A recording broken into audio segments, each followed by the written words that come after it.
Imagine a Japanese plane in flames diving straight into the heart of America's most important aircraft carrier, seconds away from exploding everything into fire and destruction.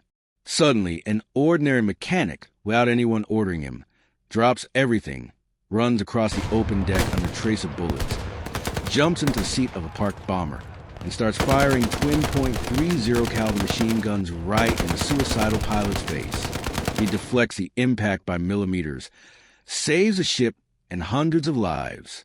This is Bruno Gaido, the hero history almost forgot, a guy from Milwaukee who, alone, changed the Pacific.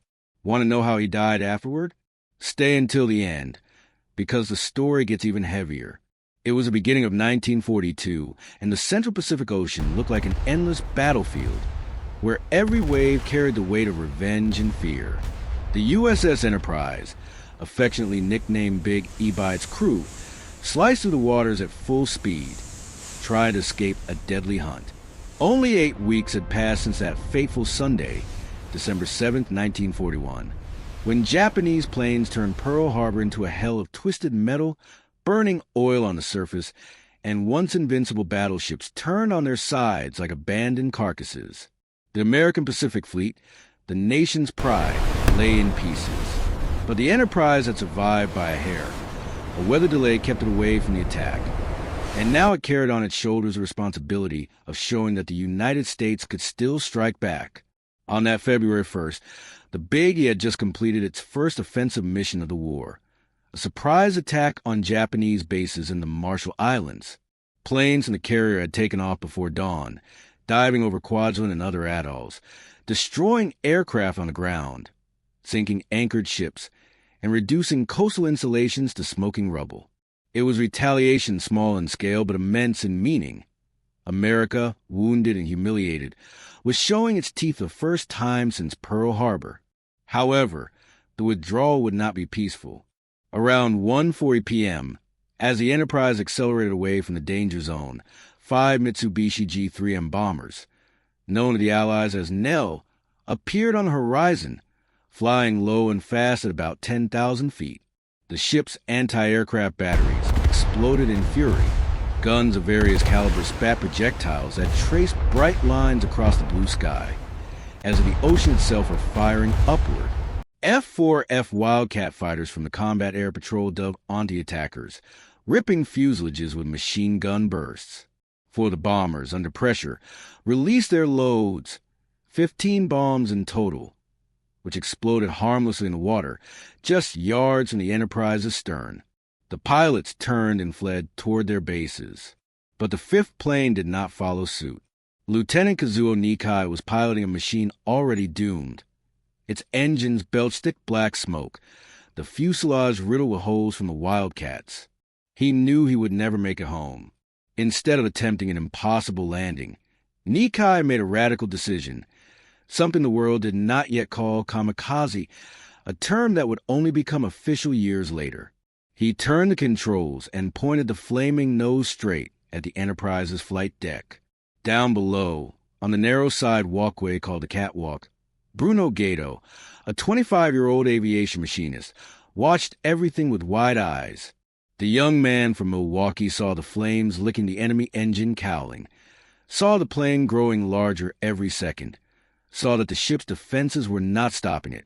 In 10 seconds at most, the impact would turn the Biggie into a floating torch, destroying parked aircraft, fuel tanks, and ammunition, killing hundreds of crew members.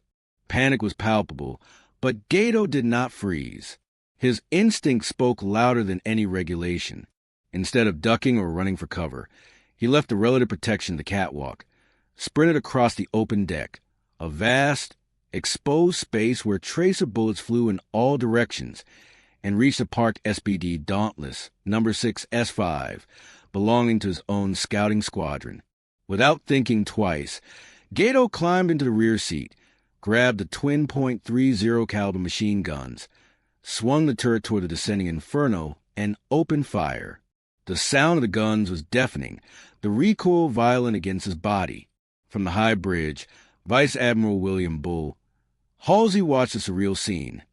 Amid the chaos of smoke, explosions, and the ship's sharp maneuvers, a single man in a grease-stained jumpsuit faced a suicidal plane alone. It was like a Wild West duel in the middle of the ocean. The Japanese try and collide, the American pouring lead into the enemy cockpit. Gaido stood up to aim better, sending bursts straight into the glass and metal of the nell. At the last instant, Captain George Murray threw the Enterprise into a sharp turn to starboard. The combination of the maneuver and Gaido's concentrated fire caused the bomber to lose control. The right wing grazed the tail of the Dauntless, shearing it clean less than a yard from where Gaido stood. The damaged SBD spun dangerously toward the edge of the deck. The Japanese wing separated and slid across the port catwalk, spreading flammable fuel. The rest of the plane plunged into the sea off the port quarter and disappeared beneath the waves. Gaido did not stop. Still strapped in the rear seat of the crippled aircraft, now teetering precariously on the deck's edge, he kept firing at the sinking wreckage. When there was no more target, he grabbed the dauntless fire extinguisher and put out the pools of burning aviation fuel the enemy had left behind. Only then did he climb down, covered in gunpowder and grease, and quickly vanish into the ship's inner corridors. He did not want applause. In fact, he feared severe punishment. He had abandoned his assigned battle station, climbed into an aircraft without authorization, acted on his own. Serious violations of the rigid pre-war Navy regulations. He could face court-martial. But Halsey, a commander who valued initiative above all, had seen everything from the bridge. Who was that man, he asked. No one knew immediately. A search team scoured the lower decks until they found him hidden in some dark compartment. Brought to the bridge, Gaido stood at attention, expecting the worst. Instead, Halsey smiled broadly. "Consider yourself promoted," he said on the spot. No forms, no ceremony. From third-class aviation machinist mate to first class, an advancement that normally required years of impeccable service. It was sealed with a firm handshake. The entire crew credited Gaido with saving the ship. A direct hit would have caused a catastrophic explosion, possibly sinking the Enterprise and altering the course of the war in the Pacific. Secretary of the Navy Frank Knox sent an official commendation, praising extraordinary courage and complete disregard for his own safety. Gaido, shy as always, preferred to return to the dirty work of grease and tools. Life on the Enterprise remained fierce in the following months. In February, the Biggie struck again at Wake Island, where Marines had heroically resisted before being overwhelmed. In March, it dared to approach Marcus Island, only 1,000 miles from Tokyo, bombing Japanese installations almost at the enemy's doorstep. In April, it escorted the USS Hornet during the famous Doolittle raid. 16B, 25 bombers took off from the deck to strike the Japanese capital, a psychological blow that shook Nippon morale. None of these attacks changed the strategic balance. Japan still conquered territories across Asia and the Pacific, but they showed that America was not defeated. Gaido, now an almost legendary figure among the crew, continued flying as a gunner when needed, repairing engines at night, maintaining his reputation as a man who never backed down. Then came the turning point, the Battle of Midway, in June 1942. American codebreakers deciphered Japanese plans. A massive armada, including the 4 carriers that had devastated Pearl Harbor, Akagi, Kaga, Soryu, and Hiryu, was heading to capture the tiny atoll of Midway, gateway to Hawaii. If it fell, the archipelago would be vulnerable. Admiral Chester Nimitz bet everything. He sent the Enterprise, Hornet, and the freshly repaired Yorktown into an ambush northeast of the atoll. On the morning of June 4th, Bruno Gaido climbed into the rear seat of the SBD Dauntless piloted by Ensign Franco Flaherty. The target was the Kaga, one of the Imperial Fleet's monsters. The morning began in disaster for the Americans. Successive waves of torpedo bombers and dive bombers were massacred by Japanese Zero fighters. Torpedo Squadron 8 from the Hornet lost 29 of 30 planes. Only one man survived. But that involuntary sacrifice drew the Zeros downward, leaving the upper sky unprotected. At 10:20 a.m., Dauntless from Enterprise and Yorktown appeared at 20,000 feet. Japanese flight decks were crowded. Planes being refueled, bombs and torpedoes exposed, fuel lines snaking across. American pilots began near-vertical dives. Gaido, facing backward, scanned for enemy fighters while feeling his body pressed by G-forces in the descent. O'Flaherty's bomb fell close, but 4 others hit the Kaga squarely. In seconds, chain explosions turned the carrier into a fireball. Within minutes, Akagi, Kaga, and Soria burned uncontrollably. Hiryu would be hit later. It was America's most decisive naval victory in history, turning the tide of the war. But for Gaido and O'Flaherty, the day did not end there. After the attack, they joined a group of 6 Dauntless heading back to the Enterprise. 6 Zeros from Hiryu intercepted them. Lieutenant Charles reused a defensive tactic, turning the formation to concentrate rear gunners' fire. Gaido and his comrades badly damaged 2 enemy fighters. However, their SBD had been hit. Tanks leaking, engine guzzling fuel too fast. No chance of reaching the ship.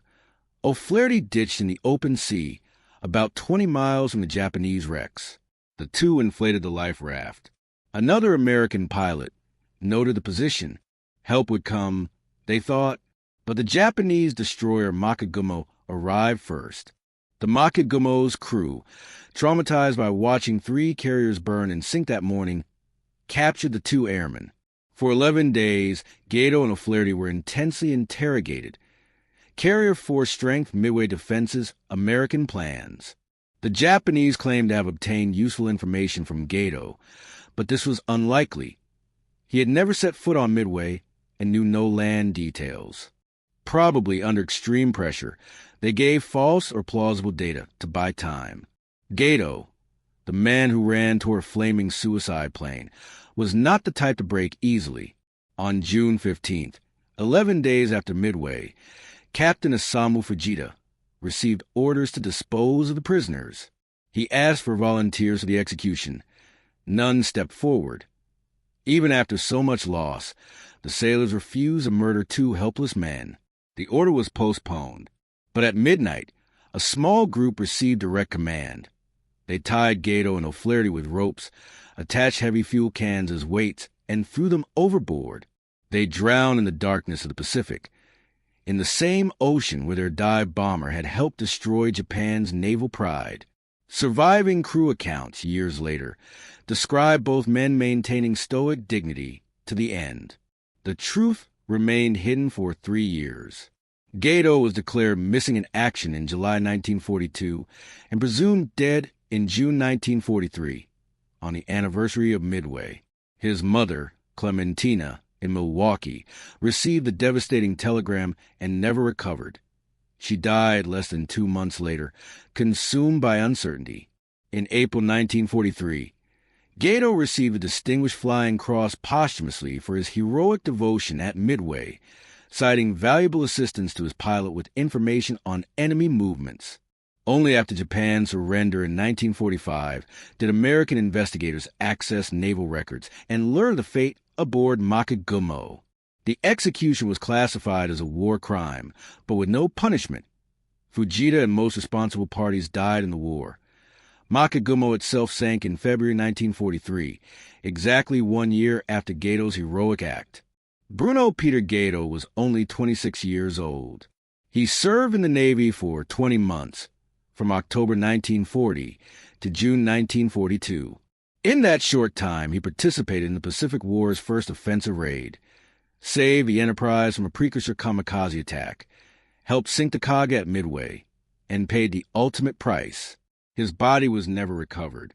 His name is engraved on the corpse of the missing at the National Memorial Cemetery of the Pacific in Honolulu, among thousands of others who vanished in the vast ocean. In 1996, he became the first honoree in the enlisted combat aircrew roll of honor aboard the USS Yorktown Museum in Charleston.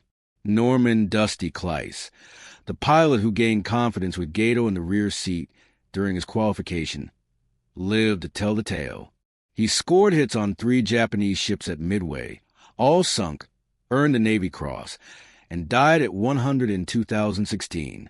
In his memoir, Never Call Me a Hero, he devoted entire pages to the Machinist, who simply said, "You got wings, don't you?"